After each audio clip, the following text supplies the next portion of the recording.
The initial impact was not a sound, but an absence. The deafening, catastrophic silence of four Rolls-Royce Trent 800 engines, each the size of a small car, gulping freezing air and dying in unison at 37,000 feet over the vast, ink-black emptiness of the South Pacific. Flight 447, a state-of-the-art Boeing 777-300ER en route from Singapore to San Francisco with 347 souls aboard, didn't so much fall as it was unmade by the sky. A chain of events so statistically improbable it resided in the realm of theoretical safety seminars.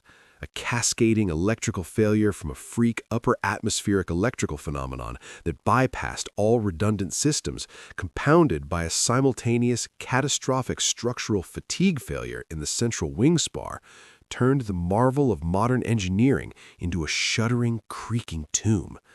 For 97 seconds, the aircraft maintained a ghostly glide, a silent, dark bullet slicing through the stratosphere. The only illumination, the cold constellations and the frantic, impotent glow of emergency flashlights wielded by stewards whose training manuals had no chapter for this. Then the ocean, invisible and infinite, rose up to meet them.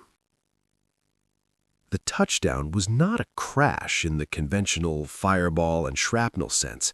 It was a brutal, protracted negotiation between immense velocity and implacable fluid dynamics. The left wingtip kissed a rising swell first, spinning the 250-ton fuselage like a skipped stone. The resulting forces applied not as a single annihilating blow, but as a series of horrific, decelerating transformations. The cabin compartmentalized. The business class section, where investment analyst Leo Ashcroft sat strapped in, was sheared cleanly from the main body with a scream of tearing alloys. It cartwheeled across the water's surface before plunging relatively intact into the deep. Water, at such speeds, is not liquid, but a solid wall. Leo felt his ribs fold, his vision tunnel into a pinprick of agony, and then a shocking, numbing cold as the sea flooded in.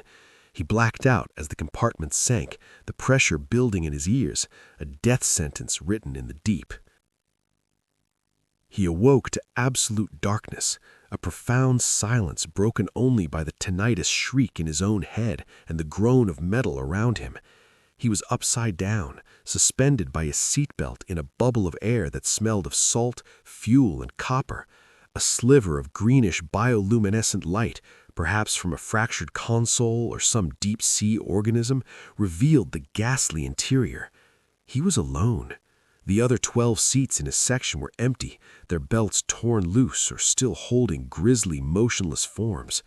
A surge of primal panic compressed his lungs. He fumbled for the belt release, plunged into the icy water, and kicked toward what he hoped was up. His head broke the surface inside a larger air pocket at the rear of the inverted compartment. Gasping, he tread water in the freezing blackness, his mind a scrambled mess of shock and instinct. Then a deeper instinct took over, the need for light. His hands, shaking violently, found the waterproof emergency flashlight clipped to his life vest. Its beam cut through the gloom, revealing the surreal prison, a jagged, dripping cave of airplane interior, seats like stalactites, floating debris, and the ever-present invading sea. The compartment had settled, he would later deduce, on a submerged seamount, an underwater mountain peak that rose to within 200 feet of the surface, halting its fatal descent into the abyssal plain miles below. It was wedged against a cliff at a 45-degree angle, the rear galley and lavatory area forming his fragile air pocket. The laws of physics had, for a moment, hesitated, but they were insistent creditors. The water was rising. He had minutes, perhaps an hour, before his pocket of atmosphere was reclaimed. His training, a distant, half-remembered corporate team-building exercise, whispered something about finding the oxygen masks, but the panels were shattered. Then his light caught the glint of a crew member's manual floating in a plastic sleeve, and beside it, a small, bright yellow case, the emergency axe. The next hours were a blur of frantic, terror-fueled labor. The axe became an extension of his will. He attacked the interior paneling of the lavatory, not to escape outward into the crushing deep, but to access the sealed compartment behind it, the aircraft's avionics bay, which he prayed might be a sealed unit. Each swing was exhausting in the cold, each breath shallower as the CO2 built up. Finally, the fiberglass gave way, revealing not a sealed chamber, but a narrow crawl space leading forward, following the curve of the fuselage, and upward. It was a conduit for wiring and hydraulics, barely wide enough for his shoulders. With the last of his air pockets sighing away, he shoved the axe into his belt, took a final desperate gulp of thickening air, and plunged into the icy, claustrophobic tunnel, pulling himself hand over hand into utter blackness, not knowing if he was swimming to life or a slower death. He moved until his lungs burned and his mind screamed to exhale, until his fingers scraped against a vertical surface, an interior bulkhead. Trapped. This was it. The end. In a final, defiant act, he swung the axe in the confined space. The metal clanged, but gave slightly. He swung again, a bubble of precious air escaping his lips.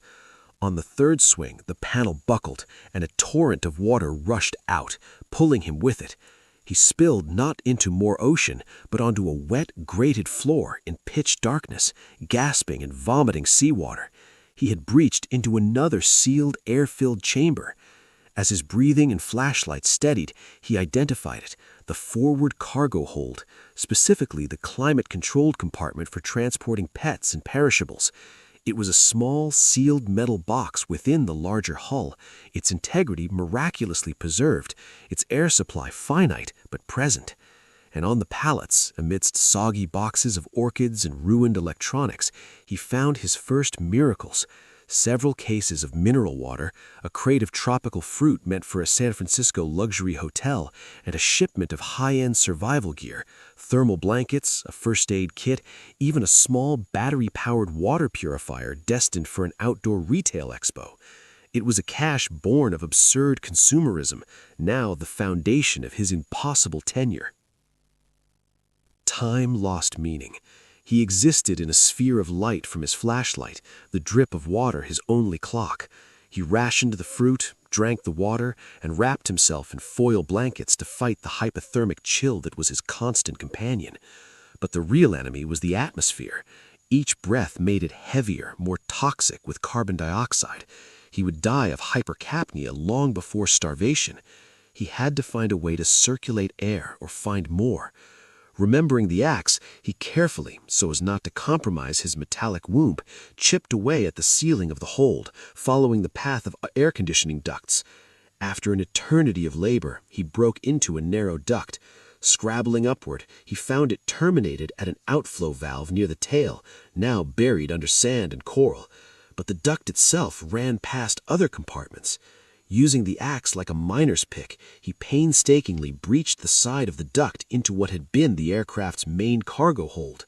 It was flooded, but its upper portion, pinned against the seamount's cliff face, held a larger, drier air pocket, fed by a tiny leak near the torn-off tail section that drew water-filtered oxygen from the outside ocean, a natural slow-motion rebreather. He had graduated from a coffin to a cavern. This became his new world. The cavern was a cathedral of ruin. Light, a dim, ethereal blue, filtered down from a fissure in the hull some 50 feet above, created by the twisting metal where the tail had separated. It was enough to see by, saving his precious flashlight batteries. The hold was a junkyard of the lost. Crushed cars, shipping containers, bicycles, a grand piano with its strings snapped and groaning in the current. And yet, within this trove, Leo found the means to persist. He fashioned tools from broken luggage frames. He used seatbelt nebbing for rope. He caught blind albino cavefish that ventured in from cracks in the seamount, using nets made from women's stockings found in a suitcase. He distilled fresh water using a contraption built from sunken wine bottles and tubing from the aircraft's own damaged systems, heated by focused sunlight through a magnifying lens from a pair of salvaged binoculars during the brief midday period when the sun aligned with the fissure. His sanity was maintained through brutal ritual and a growing, strange familiarity with his environment. He mapped the air pockets, the safe passages, the dangerous zones where the hull was paper-thin. He learned the rhythms of the sea outside, the pressure changes that signaled storms far above, the migration of jellyfish that glowed past his fissure like silent constellations. He held lengthy, lucid conversations with phantoms of his past, rehearsing apologies, crafting witticisms, explaining his theory of the crash to an imaginary NTSB investigator. He wrote a meticulous log on the waterproof pages of a pilot manual, using ink from a crushed pen, documenting his resources, his mental state, and the gradual, terrifying changes in his body. His muscles atrophied from the constant cold and limited movement. He developed a persistent cough from the damp. Fungal infections bloomed on his skin. He was becoming a creature of the deep, adapting to a niche that should not exist. The true turning